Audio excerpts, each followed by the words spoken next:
तव कथामृतं तप्तजीवनं कविभिरीडितं कल्मषापहं श्रवणमंगलं श्रीमदाततं भुवि गृह्णन्ति भूरिदा जनाः।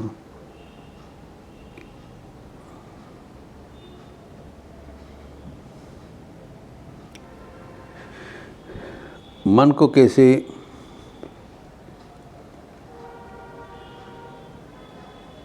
लक्ष्य के अभिमुखी रखा जाए, उसी का साधन के बारे में चर्चा हो रहा था।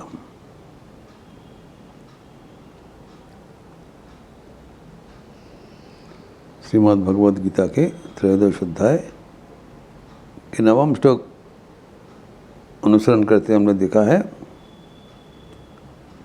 3 उपाय बताया। असंग अनविश्वंग पुत्रदारघ्यादिषु, ये दो हम चर्चा किए हैं। और तृतीय बताया नित्यं च समचित्तत्वम् इष्टानिष्टोपपत्तिषु। मन आसक्ति एवं विरक्ति, ये दोनों में हलचल होता है, टगाफर होता है, मन में कंपन उपस्थित होता है। मन को अचंचल रखना ही लक्ष्य है।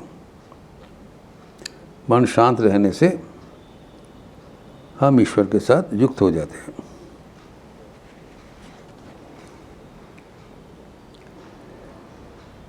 लेकिन जब हमारे मन में राग और द्वेष पैदा हो जाता है, तब मन को खींचता है ये दूर, पुश एंड पुल,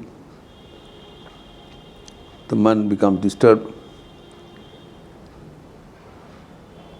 तो इसी पहले बताया कि अगर संसार के भोगों से अगर हम वियुक्त रहे तो मन शांत रहेगा। एवं दूसरा बताया संसार के भोग उपकरण में रहते हुए भी उससे अनासक्त रहना चाहिए, तादात्म्य नहीं होना चाहिए। संसार हमारे लिए विदेश है, ये याद रखना चाहिए। एकदम एकमात्र परमात्मा ही हमारा अपना है, तब मन में कभी हलचल नहीं मचेगा, क्योंकि बराबर थे हवे अभी भी रहेंगे। लेकिन संसार का कोई भी वस्तु वो बराबर नहीं रहता है, इसलिए हम कभी हर्षित होते हैं, कभी भयभीत रहता है और कभी दुखी बन जाता है।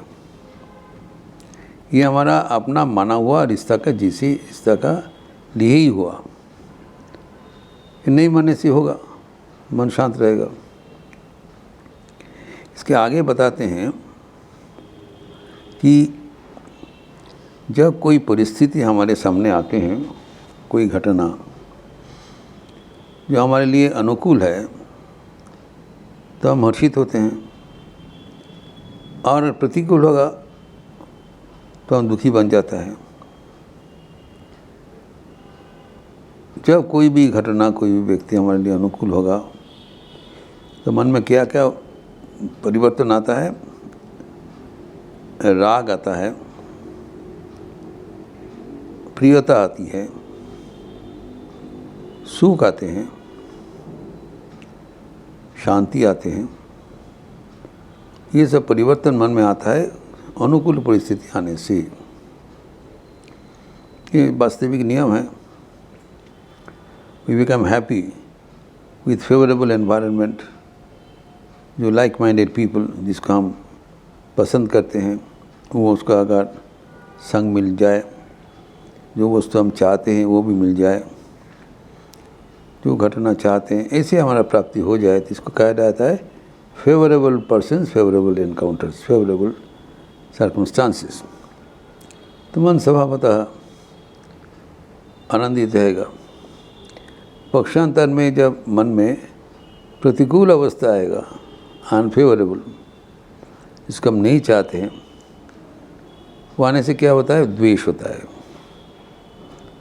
द्वेष होता है, दुख होता है, उद्वेग रहता है, शोक होता है, मन में विपरीत भावना आती है। हम सोचते हैं कब कितना समय तक ये झेलना पड़ेगा, कब ये चला जाएगा। ये अनुकूल और प्रतिकूल जो दोनों परिस्थिति में मन का स्वाभाविक शांति विघ्नित हो जाता है। तो क्या इसमें क्या साधन बताया? नित्यम च समचित्तत्वम। इन मन को दोनों परिस्थितियों में निर्विकार रखना ही साधन है। कोई भी परिस्थिति आए, अनुकूल प्रतिकूल, उसमें बिल्कुल मन का स्थिरता खोना नहीं। तो कैसे संभव है? ये तो असंभव का बात है। इसलिए हमें इसको समझना चाहिए कि हमारे जो अनुकूल प्रतिकूल परिस्थिति हमारे सामने आते हैं, ये इसका तात्पर्य क्या है, व्हाट इज द पर्पस, इसका उद्देश्य है। अनुकूल प्रतिकूल जो परिस्थिति आता है ये अचानक नहीं आता है।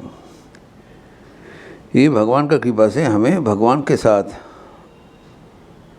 युक्त होने के लिए एक भगवान की कृपा का दान है।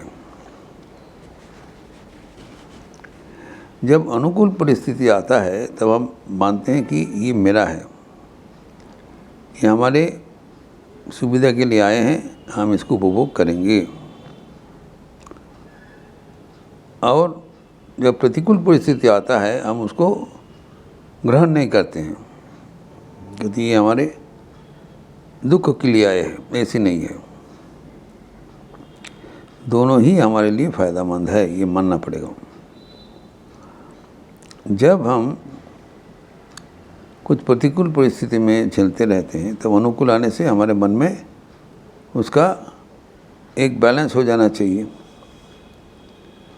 जो अनुकूल परिस्थिति आया है वो हमें नहीं मानना चाहिए मेरा लिए ही है, ये संसार का है, संसार में ही रहेगा। अगर हम मानते हैं वो मेरे लिए है, ये गलत हो रहा है, क्योंकि मेरे लिए बराबर रहेगा नहीं। जो की परिस्थिति आएगा वो तो बराबर के लिए नहीं है। लेकिन हम क्या चाहते हैं? अनुकूल परिस्थिति आने से हम चाहते बराबर रहे, और जब बराबर नहीं रहेगा हम दुखी बन जाएंगे। पक्षांतर में जो प्रतिकूल परिस्थिति होगा वो भी बराबर के लिए नहीं है, लेकिन वो होने से हम सोचते हैं बाबा ये शायद बराबर के लिए रह जाएगा, हमारा इतना दुर्भाग्य है। तो सभी वो कुछ समय के लिए तात्कालिक है, इसके लिए मानसिक शांति विघ्नित नहीं करना चाहिए। हम लोग बेचैन हो जाते हैं जब भी कुछ प्रतिकूल परिस्थिति होता है, हम इतने हताश हो जाते हैं ये शायद हमारे चरम दुर्भाग्य है, बराबर इसी रहना पड़ेगा। ये सब अवान्तर है। हमारे भीतर जो छिपा हुआ शक्ति है उसको विकसित करने के लिए ही प्रतिकूल परिस्थिति उद्भव होता है। तो प्रतिकूल परिस्थिति सदा स्वागत है, इसको कोसना नहीं चाहिए। प्रतिकूल परिस्थिति होने से ही हमारे भीतर का जो ऊर्जा, जो शक्ति है, संभावना है, वो विकसित हो जाता है। स्वामी विवेकानंद का एक वाणी है कि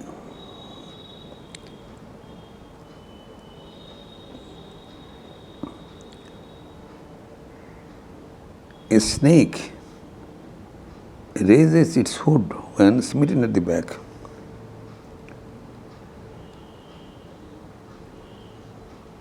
A lion gives the mightiest roar when caught in a trap. The Atman shines in his greatest glory when it is suppressed. जो सांप है उसको पूंछ दबाने से इसको पूरा फन विस्तार करते हैं। जो सिंह है उसको अगर बंदी करके रख दिया जाए तब इसको गर्जन, असलियत गर्जन सुनाई पड़ेगा। मुक्त होने चाहते हैं। वैसे आत्मा को कभी कुछ बंधन में फंस देने से वो मुक्त होने के लिए उनका विकसित हो जाता है। तो ये हमारे विकास का एक जरूरी पर्याय है। इससे हमें हताश नहीं होना चाहिए, भगवान का देन, दया का देन मान के चलना चाहिए। और जब अनुकूल परिस्थिति होगा तभी हमें सदैव याद रखना चाहिए, ये बराबर के लिए रहेगा नहीं। इससे हमें अपना निजी शांति विघ्नित करना चाहिए। अगर निजी शांति विघ्नित करके हम आनंदित होने चाहिए तो भी तात्कालिक होगा, उसका अनुपस्थिति में मन दुखी हो जाएगा। तो जो हमारा मन में शांति है, शांति क्यों विघ्नित करें? इसलिए बताया कि नित्यं च समचित्तत्वम् इष्टानिष्टो प्रवृत्तिषु। भगवत गीता के जो द्वितीय अध्याय है उसमें योग का परिभाषा दिया है कि जो मन की जो शांत भाव ही योग कहलाता है। जो 48 श्लोक में भगवान कहते हैं द्वितीय अध्याय का,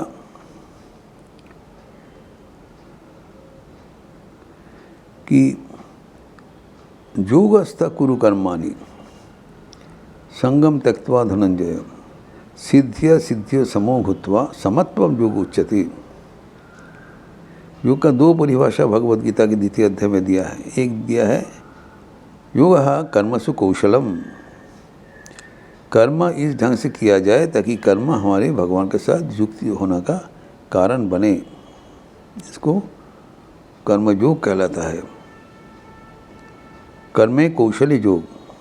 द्वितीय समत्वम योग उच्यते, मन की समभाव को योग कहलाता है।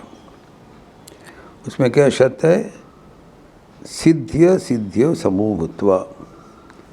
कोई भी कार्य हम करें उसका जो नतीजा होगा, या इसको सिद्ध होगा नहीं तो असिद्ध होगा। आइदर वी विन और गेट डिफीटेड, जय पराजय होगा, इसको तो आज कुछ नहीं है। अगर दोनों में हम शांत रहें, सम रहें, ये जो समभाव है इसी को योग कहलाता है। हम तो ईश्वर के साथ, परमात्मा के साथ जुड़े हुए हैं। अगर कोई घटना परिस्थिति से हम अगर अपने शांति को विघ्नित करें, वो हमारा फर्ज है। इफ़ यू इग्नोर, तब हमारा कोई शांति विघ्नित करने का कोई नहीं रहेगा। जो कुछ आएगा वी रिमेन विटनेस, साक्षी रूप से देखें, हम अपना शांति विघ्नित ना करें, हम समभाव रहे, सिद्ध असिद्धि में समान रहना ही योग है, जो कि इस श्लोक में भी बताया। इस प्रसंग को और भी बढ़ाते हुए हम अगले दिन चर्चा करेंगे।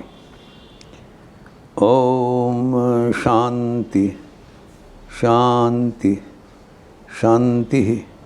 हरि ओम तत्सत। श्री राम कृष्णार्पणमस्तु। आज शनिवार का अवसर है।